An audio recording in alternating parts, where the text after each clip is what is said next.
लाडकी बहीण योजना निवडणूक डोळ्यासमोर ठेवून करण्यात आलेली आहे। शिवसेना आमदार संजय गायकवाड यांनी कबुली दिली आहे। मतांसाठी सरकारनं लाडकी बहीण योजना आणली। आमदार संजय गायकवाड यांनी योजनेमागचा हेतू सांगितलेला आहे।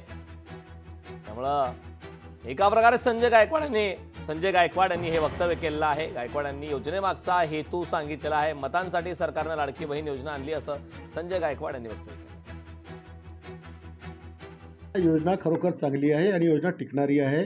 पण शरद पवार साहेब जे म्हणतात की निवडणुकीत तोंडावर का, त्याचं कारण आहे या सगळ्या मागच्या योजना पाहिल्या तर त्या योजनांचा निवडणुकीत इफेक्ट आपल्याला जाणवला नाही। शेतकऱ्यांना पगार चालू केला त्याचाही लोकांना विसर पडला आणि म्हणून ही योजना जर वर्षाआधी चालू केली असती तर लोक विसरले असते। म्हणून हे आता वेळेवर एवढ्या करता केली की लोक कमीत कमी निवडणूक होईपर्यंत विसरणार नाही। हे पवार साहेबांना चांगलं माहीत आहे। लोकांच्या स्मरणात राहावे मतपेटीत असतो की आपल्याला साहेबांना दिलं मग तिकडे द्यावं लागते, म्हणून ते योग्य वेळी केलेली आहे। लोकशाही मराठी ऐका, पहा, जागरूक रहा।